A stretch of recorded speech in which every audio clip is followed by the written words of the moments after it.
तो the boys का finale आया और ये अच्छा खासा बुरा था, स्पेशली इसका लास्ट एपिसोड। ऊपर से सीज़न तो बेकार था ही। लास्ट में जो होमलैंडर की एंडिंग होती है जहाँ पे कि उसको अच्छी खासी मार पड़ती है, वो थोड़ा सेटिस्फाइंग था। मैं बात कर रहा हूँ इस वाले सीन की जहाँ पे कि वो उड़ने की कोशिश करता है लेकिन उड़ ही नहीं पाता।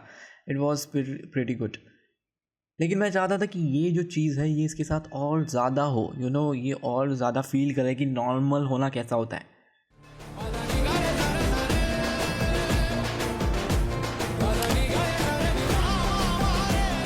ये जो लुक है ना इसके फेस पे, ये और ज़्यादा इसको फील होना चाहिए था कि भाई हाँ, मैंने कितना बुरा चीज़ें की है लोगों के साथ में।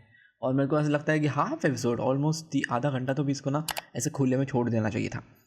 एंड देन उसको और ज़्यादा फील होता कि ओह, ये ऐसा नहीं करना चाहिए था, या फिर उसको थोड़ा सा फील होता। वो भी अच्छा था कि वो बोलता है कि हाँ मैं तुम जो सीन आता है ये वाला सीन कि आई विल सक एंड ऑल दैट थिंग, ये भी अच्छा था कि उसको बेकार सी मौत या फिर बेकार सा ह्यूमिलिएशन मिला, जो कि अब तक के वैसे मिलता रहा था लेकिन उसने कभी फील नहीं किया शायद से उसको। और जो लोग बोल रहे हैं कि ये यार इतने बड़े विलन को तुमने ऐसी एंडिंग क्यों दे दी, तो भाई वो बच्चा ही तो था, वो एक बच्चा था, उसको कुछ नहीं मिला तो वो गुस्सा कर देता था। वो कुछ मैच्योर नहीं था बिल्कुल भी, वो वैसा ही था। तो वैसे ही उसकी एंडिंग वैसे ही होनी चाहिए थी।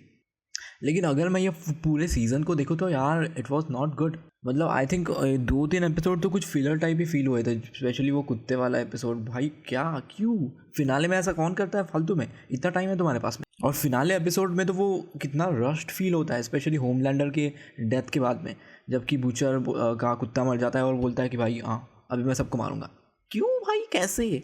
कुछ एक्सप्लेन तो करो ठीक से, क्यों मार रहा है? फिर ह्यूई भी बूचर को मार देता है। It was very rush. Specially अगर मैं बात करूँ तो तीसरे सीजन के बाद से बॉयज़ का सीरीज डाउन ही जाते जा रहा है। इन लोगों को बस वो एक ही चीज़ इन लोगों को दिखती है कि हम थोड़ा सेक्सुअल दिखा देंगे, थोड़ा सा वायलेंस दिखा देंगे, और सेक्सुअल भी एक ही जेंडर की तरफ से दिखाया जाता है।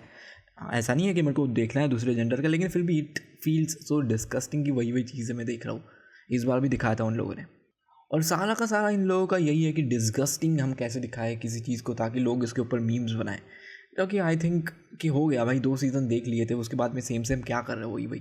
फर्स्ट और सेकंड सीज़न आई थिंक बहुत सही थे, स्पेशली फर्स्ट सीज़न को अभी भी याद है कि मैंने जब इसका फर्स्ट टाइम ट्रेलर देखा था, और वो ट्रेलर में होमलैंडर आता है ऐसे ऊपर से, ऐसा कैमरा आई थिंक ऊपर किसी जंगल में होता है और ऊपर दिख रहा होता है स्काई की ओर, और वहाँ पे होमलैंडर आता है। शायद से वो फर्स्ट ट्रेलर था, और तभी मैं इसके लिए एक्साइटेड था। और फर्स्ट सीज़न तो बहुत सही था, सेकंड भी सही था, और वो वाला भी आई डोंट नो वो कौन सा एपिसोड था जिसमें सर फटते रहते सबके, कभी भी एकदम सर फटते रहता है, और वो एक जंप स्केयर टाइप लगता है मेरे को कि भाई अब किसका सर फट सकता है। वो भी अच्छे एपिसोड थे। और सेकंड सीज़न के बाद में इन लोगों ने ना बहुत ज़्यादा पॉलिटिकल रिलीजियस वो भी करना शुरू कर दिया। आई थिंक सेकंड के बाद में, फर्स्ट और सेकंड में भी पॉलिटिक्स था, लेकिन आई थिंक उसके बाद में धीरे धीरे इन लोगों ने ना एक साइड पकड़नी शुरू कर दी कि हाँ ये सही है और ये गलत है।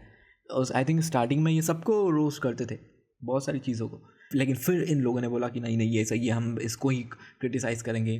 स्पेशली लास्ट सीज़न में तो बहुत होमलैंडर का रिसेम्बलेंस मेरे को ट्रम्प से बहुत ज़्यादा फील हो रहा था कि बहुत सारी चीज़ें। ये सोल्जर बॉय का तो क्या कर लिया इन लोगों ने, कुछ काम ही नहीं किया इसका। और वॉट राइजिंग मेरे को बिल्कुल भी इंटरेस्ट नहीं है, सच बोलूँ तो। वॉट राइजिंग में जो इसका ट्रेलर आया, अगर आपको पता नहीं होगा तो, इट वॉज मतलब बस अभी नहीं देखना मेरे को, ऐसा लग रहा है मेरे को। अगर अच्छा रहेगा तो देखूंगा, लेकिन ऐसा एक्साइटिंग फील नहीं हो रहा उसके बारे में मेरे को कुछ। और हाँ, ये डीप को इन लोगों ने कैसे दिखाया, डेथ डीप की। सबसे पहले तो लोग ये भी क्रिटिसाइज़ कर रहे हैं कि डीप को एक ऑक्टोपस कैसे मार सकता है, वो एक सूप है। ऊपर से वो ऐसे क्यों कर रहा था, ये सीन में भी आप देख सकते हो कि उसको ऐसा लगता है कि वो आई थिंक डूब रहा है। वो तो पानी में ही है, लेकिन वो ऐसा लगता है कि उसको सांस नहीं आ रही, विच वॉज वेरी वियर्ड। बहुत सारे लूप होल्स थे। स्पेशली देखो ये पोस्टर देखो भाई तुम, फिनाले का पोस्टर, ये देखो व्हाइट हाउस पूरा टूटा पड़ा है, और एपिसोड में कुछ भी नहीं होता ऐसा। ये देखो कितने सारे ये सूप दिखाए इन लोगों ने, इतने सारे, एक होमलैंड ही रहता है, और ऊपर से इतना जो डिस्ट्रैक्शन है इतना होता भी नहीं कुछ, एक रूम के अंदर चला जाता है, ख़त्म। ये एक पोस्टर था, कुछ भी फालतू। आई थिंक ये फॉल्स मार्केटिंग में आता है मेरे हिसाब से। तो इतनी ज़्यादा एक्सपेक्टेशन नहीं बढ़ानी चाहिए लोग। मेरे को ऐसा लग रहा था कि कोई कुछ बॉम्ब फोड़ने वाला है कि, इसको देखकर तो ऐसा लग रहा था कि ये लोग कॉमिक बुक के तरफ जा रहे हैं, लेकिन कुछ भी नहीं हुआ ऐसा। सो हाँ, बॉयज़ का फिनाले वॉज डिसअपॉइंटिंग, और इट इज़ एंड, और ऐसा एंड नहीं होना चाहिए था। वही बस एक ही चीज़ मेरे को सही लगी, जो होमलैंडर ऐसा गिड़गिड़ाता है, वही अच्छा था बस।